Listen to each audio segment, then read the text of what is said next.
Hello, I'm here with Serge from DeMour Wines. Hello, Serge. How are Hi. you today? Perfect. Thank you very much, Tim. Wonderful. Thanks for coming to Private Reserve's World Headquarters in beautiful Garfield Heights, Ohio.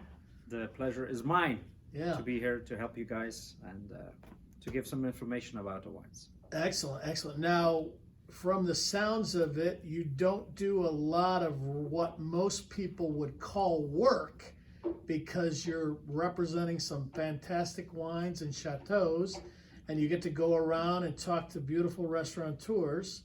What do you think the actual hardest part of your job is? The hardest part of the job, you only see the best part of it. That's the problem. Okay. The best part is being here, drinking a good glass of wine. But the hardest part is to, get the show on the road and try to sell the wines. It's not, well, you do a good job, you hit me, but of course, it's not so easy. It looks always easy, but it isn't. Wonderful, wonderful. Now, your company that you work with is owned by the DeMour family, Yeah. so it is a family-owned business. 100% financially independent, family-owned business. They started it. You want to give a little history? Please. Okay. So it all started in the late 30s, and it's already a third generation. So it started with the grandparents in 1938, and they bought their first chateau in France in 1950, Chateau Tourbalados. Before that, before they bought the first estate, they made liquor in Belgium. So in fact, it's a Belgian family. They have their 5 estates in France, but it's a Belgian family raised and born in Belgium. So 80 years we're busy now, and I have the advantage of working with them already 12 years, and it's very nice to work with a small family business, really warm people, and I love it. Wonderful, wonderful. So, what made them buy a chateau? I think it was 1950. 1950 was the first chateau they bought. Well, they were on a trip in France, and in fact, the grandmother, if I may say, the grandmother of the first generation, she fell in love with the region of Saint-Emilion. Saint-Emilion is a beautiful village, very well old, and she fell in love with the region.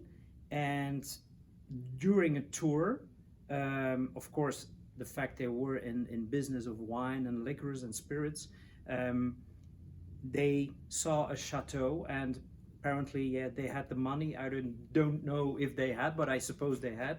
And they bought it. So in fact, it's the grandmother who all started it in 1950. And what was the state of Bordeaux in 1950? I mean, this was shortly after World War II. Yeah, it's you cannot compare it with how the city of Bordeaux was. Bordeaux in general was really, you cannot compare it with what it is now. Now it's a modern village, a town. Sorry, it's not a village. It's worthwhile seeing, but I think at that moment everything was really demolished, destroyed. The chateau which they bought was really in a bad shape. It was also not so big. During the years on, they bought some vineyards around it, which what it is now. It's 10 hectares, but it used to be only 3 or 4 hectares the moment they bought it. So, and they rebuilt it completely from scratch. So they saw the capacity of what the vineyard could bring, because it's really in slopes. How do you say that? Amphitheater way of where the vineyards are, and so they saw the capacity of what could bring the vineyards, but everything else, the barrel cellar, and was really in a very bad state. Yeah. So soon thereafter, rather than committing to being a right banker or a left banker, if I understand correctly, the husband found an estate in Margaux that. That was the second estate they bought in 1964. And at that point, it was also in a demolished way, really bad. The same thing here, a few plots of land with it, and yeah, why he wanted to go from right bank to left bank, and yeah, I think they kept the thing going, and the once you are in as a wine producer, I think he wanted to build something big, the grandfather. So yeah, in 1964 they took over, or they bought Au Breton La Rigaudière in Soussain's on the left bank, sorry. Wonderful. And then they've since bought 3 more estates. Yes. And so we have, besides the first Tour-Balados, Saint-Emilion, and the Margaux, we have 2 other Bordeaux superiors on the left bank. Let's say really very near the appellation, the region of Margaux. So it is a Bordeaux superior, but with the same characteristics as a Margaux.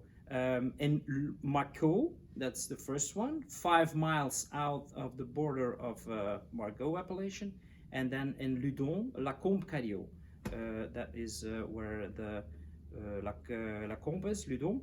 And then we also bought the estate next to the estate, the first estate, Tour-Balados. We bought the lands of Chateau La Croisille. That was the last estate that we bought. But let's say there was not a chateau on it. Now there is, because we constructed it something completely new, state of the art in winemaking, and we finished it that 2-3 years ago.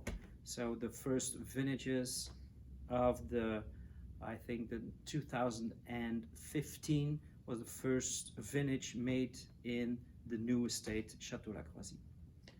Speaking of that new chateau that you built there, it's a little architectural gem. It is, but not traditional in any sense of the word. How did the Bordelais respond to that beautiful new property? Well, I was not there during the conversations, but what I heard from Olivier, my younger boss, the 3rd generation, and of a winemaker, Jean-Michel Garcion, they really had a hard time dealing with, well, they stopped when they saw the modern thing rise out in the blue sky of Saint-Emilion. It was really, bad. And above that, the color was orange.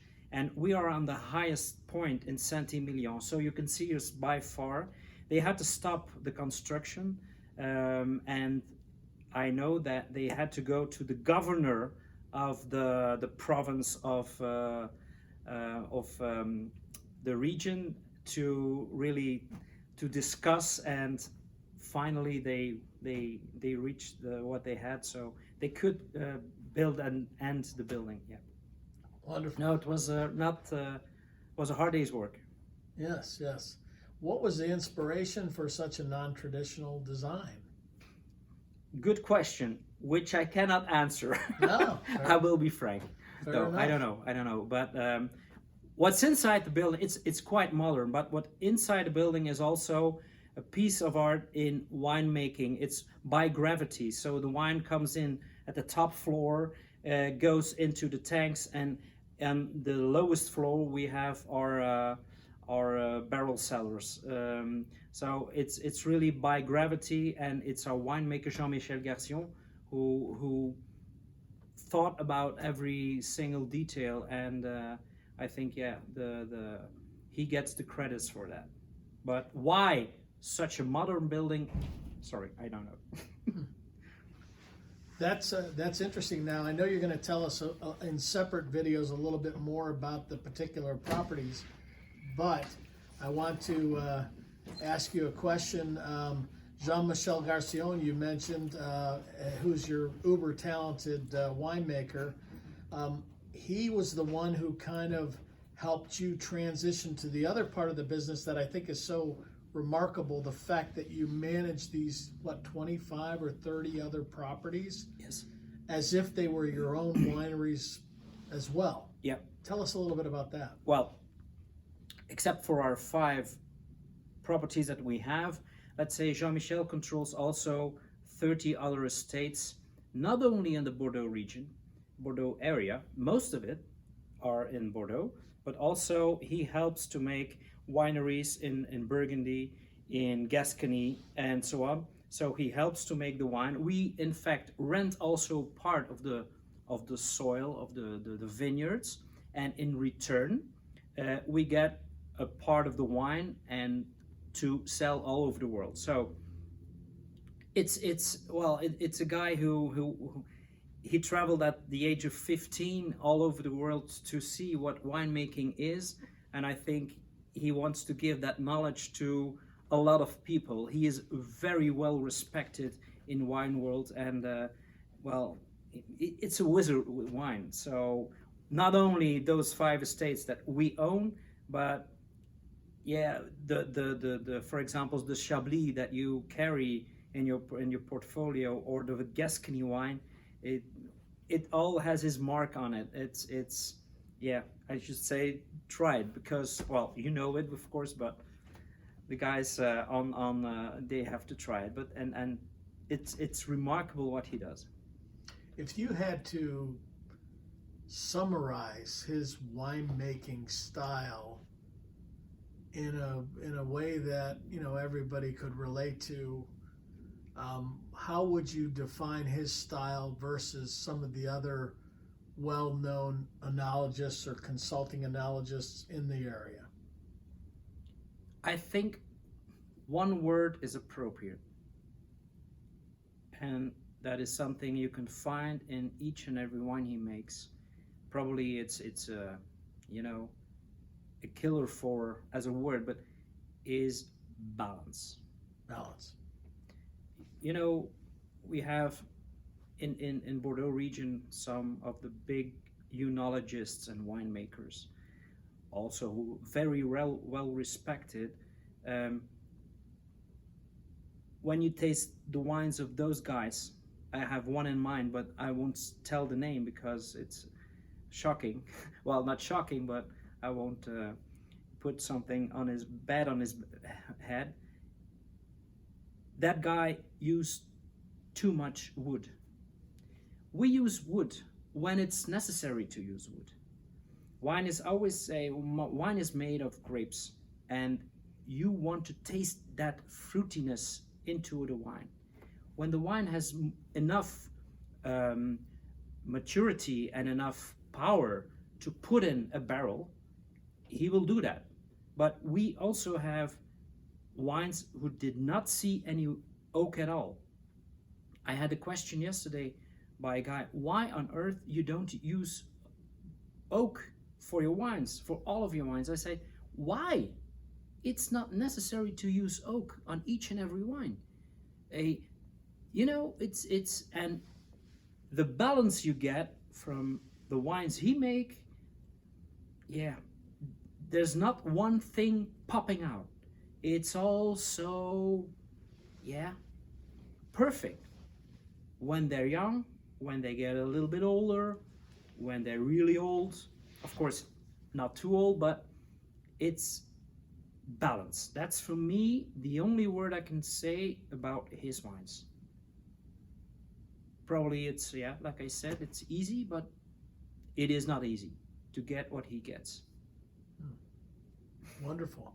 Yeah, he certainly is a talent.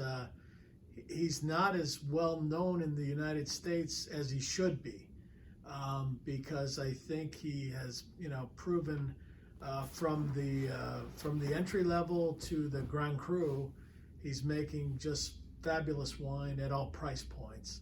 And I feel like you say with balance, I say he makes wines for the table, wines that are very food friendly and very what I would consider typical Bordeaux. Like there's no mistaking where these wines come from.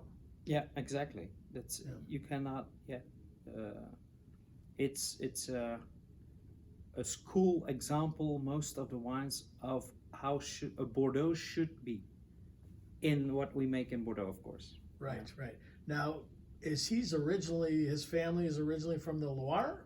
Yes, he is. Yes. Yeah, his parents were winemakers in the Muscadet region, so the part of the Loire Valley on the coast side, and that's where he was raised and born in Muscadet. Okay, but he also made wine for a while in Burgundy, if I'm not mistaken, or Champagne. In Burgundy, he traveled and worked and made wine in Australia, New Zealand. He also was in California part of his time. Austria, he worked also. So he really traveled Germany because his sister is married to a winemaker in Germany. So he also worked there. So he saw a lot of land, different kind of wines in the world, and he made a lot of wines in the world. That's right. Wonderful. Well, if you had to say one thing about the DeMour portfolio of wines to restaurateurs around the United States market, what would you say? What would you say to them about the properties? Get the question back because I lost you somewhere. Oh, that's okay. If you had just a few words to say to restaurateurs around the United States about DeMour's properties and why they should consider them, what would it be? I think the wines, especially for our properties, you won't find anything better in the price range we are. You can find